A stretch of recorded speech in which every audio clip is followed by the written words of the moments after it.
All right, Northwoods Cardboard Gang. Today we're going to be talking about three Pokemon investing secrets going into 2024. That's right, the year is just around the corner in just a couple weeks. And today I want to cover three investing secrets that you should consider going into the investing of Pokemon in 2024.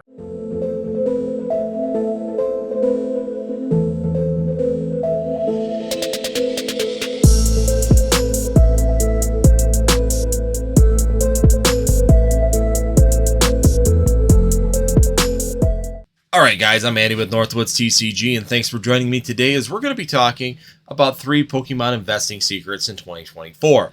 Typically, this time of the year, we're going to be covering top 10 this, top 10 that, top 10 this, and I'm not going to do that this year. We've been covering all these products and all these subjects for the last year, and there's no point in going back and looking at every single one of them and trying to pick the top performance out of them. You can do that pretty simply just by looking at your own portfolio and really taking a look at how well they've done. So today we're going to do something a little bit different. We're going to look ahead. We're going to take a look at three Pokemon secrets that I think are extremely important moving into the new year in 2024. And we're going to break this down into three sections. We're going to sit here and analyze it and talk about it on why I believe, in my opinion, these are probably the most important things that you need to have when you're investing in Pokemon moving forward into 2024. So without further ado, let's kick in to number one. All right, guys, so the number one thing that I think that people need to start doing in Pokemon investment in 2024, and I've been saying it a lot in 2023, especially at the end, but people need to learn patience. Patience is a big factor when it comes down to investing in Pokemon. It has been up until the last 3 years. Prior to 2020, you needed to have patience. You needed to learn that you were going to be grinding through things and take your time. You didn't buy everything, and you waited for the opportunities to present themselves. And that was a continuing factor that we knew and learned back in 2019, all the way up through a lot of 2020, all the way up until that end of it between right around October, when we had that extreme bloom, when Logan Paul came in and really pushed the pricing up and blew the market up and took a market that was already moving up on its own naturally and sent it to the moon and then came back to Earth. Now, that's a big thing that we need to start learning again here in the Pokemon TCG, that you can be successful in investing. You can be successful in flipping bulk cards. You can be successful in all these different areas in the Pokemon TCG, but you need to learn to be patient. There's no reason to rush. There's no reason to sit there and throw a ton of money out at something and then potentially have it sit for a long period of time. You're better off just sitting back and watching the market play out. See what's being successful, see what people are interested in, and see what's moving before you fully commit to that particular item. Sometimes, too, understanding the reprint schedule and the rotation of Pokemon are extremely important also. Knowing what cards are going on rotation, understanding what the letter means at the bottom of it, and understanding when these products will not be reprinted can also be a big factor on the success that you have in the Pokemon investing in 2024. So once again, these are all important information pieces that you need to start working on in this year. It's going to be better for you. It's going to be better overall for your overall portfolio, and it's going to continue to give you the growth that you're looking for. Pick the best times to buy. Don't let other people dictate when you buy. Use people's information to know what products to look at, but use your own knowledge and your own patience and your own information and resources to determine when the right time is to buy these things. In 2020 to 2023, crazy times. Things happen quickly, and if you wanted to get in on products, you had to do it in a very short amount of time. 2023, the end of it, going into 2024, completely different atmosphere, a completely different feeling when it comes down to investing. Things are going back to the long term. Patience is going to be king when it comes down to your investments moving forward, putting your money in active locations that are showing growth rather than areas that are just kind of sitting in a dead or slowly moving area or could get massive reprints to hamper your overall gains in those areas. So that's going to be the number one important thing that I'm going to be talking about, secret going into 2024 Pokemon investing. Now, we're going to move in to number two. Number two is one of those things that should be said more often than it is. And when it comes down to Pokemon investment, a lot of people make these mistakes where they don't use what I call expendable money. Sit down, take the time, create a budget. Go through a budget and determine what money you have available to be able to spend on luxury items. Whether it's a small amount of money, a large amount of money, or you have high credit card debt. Be sure that you're paying those credit cards off before you start investing in Pokemon, because probably isn't going to work out very well to where you'll see gains that'll make up for the amount of money you have on your credit cards. So if you pay off your credit cards first and those high interest loans and then come back for Pokemon, there's always time. Once again, with the patience factor being said, there's always time to come back to Pokemon and jump in on something. And that's the opportunities that we could be looking at going forward. Expendable money is key. Don't be pulling money out of your mortgages and out of your rent in order to be able to buy the next big Pokemon item for investment. Use that money where it should be and allocate it correctly.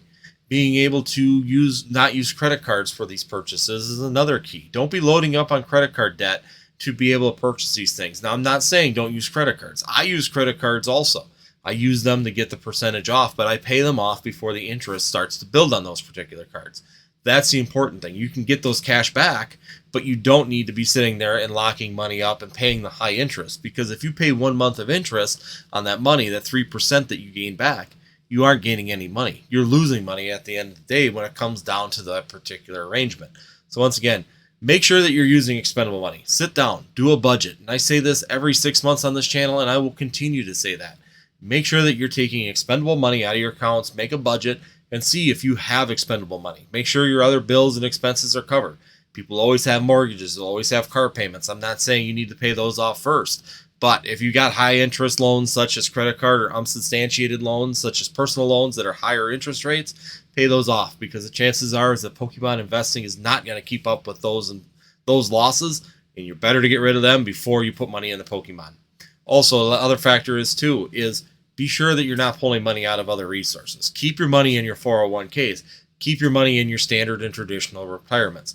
Those are where they're going to be the most safe. That's where we've seen proven track records for hundreds of years on these particular places, stock markets, and that have hundreds of years of history compared to 25 years in a TCG. Shiny cardboard is fun. I love shiny cardboard, but it doesn't mean that I'm giving up traditional investments in order to make more money in Pokemon. No, I keep my traditional investments, I max out my traditional investments, and then I use that extra money and expendable money into my Pokemon investments as fun. I enjoy shiny cardboard. I like showing off shiny cardboard, but I also like to make a little bit of extra money in shiny cardboard to continue to build my shiny cardboard collection. So just keep that in mind when you're talking about the number 2 spot here, is knowing what you have for expendable money and using only that expendable money to be able to grow this hobby and grow your investments, rather than using credit cards and money that you need for other places, hoping to get that quick flip or that extra money back in a timely fashion to be able to use it for the rent or the mortgage, or to pay off that credit card before you actually need to and actually pay that high interest rate on that card. These are all important factors. Moving on to number 3. Number 3 to me is probably the most important thing when it comes down to Pokemon investing. And when you're looking at Pokemon investing, I think that it's probably the one true thing that keeps me in it, no matter how things are moving and how things are going. It always keeps me on the bright side of the Pokemon investing, is that I love Pokemon. In general, if you're doing this strictly for a money base and you have no interest in Pokemon, then you probably are in the wrong place, because things are going to frustrate you incredibly quickly. You don't understand why certain things are happening, and you don't understand why this card is popular and this card is not. These are all factors that comes into it when you're doing investing into a TCG or a collectible. Loving it is going to give you a huge leg up, and understanding what people love about it is going to even help you better, because you love it. You understand what other people love in it.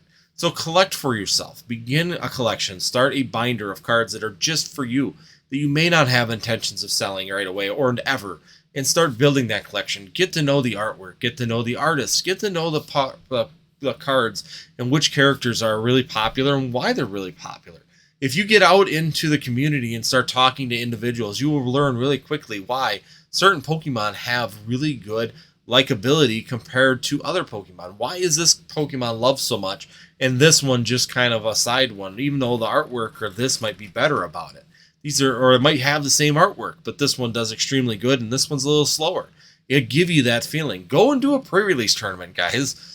Pre-release tournaments are a great way to learn about the hobby and learn about the gameplay.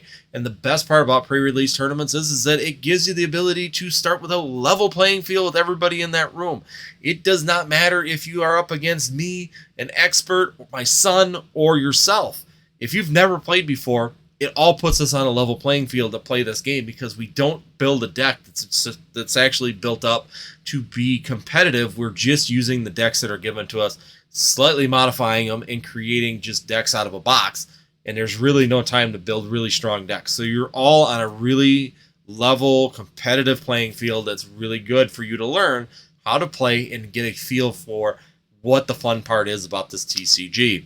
Last part is, of course, enjoy the cards, guys. Take the time to enjoy the artwork, such as my Flareon collection behind me or the Eevee Hero Gym boxes behind me. They're all enjoyable to me. I love the artwork. I love the art on these particular cards. Flareon is my favorite Pokemon, and I take my time to look at these cards and enjoy them. I love the artwork of that alternate art sitting right here. I love the artwork of all the Flareon cards, and take the time to really enjoy them. And that's a big factor when it comes down to, once again, loving Pokemon. If you love Pokemon, you're going to understand the investing side of it so much better. If you understand the gameplay, you're going to understand Pokemon so much better.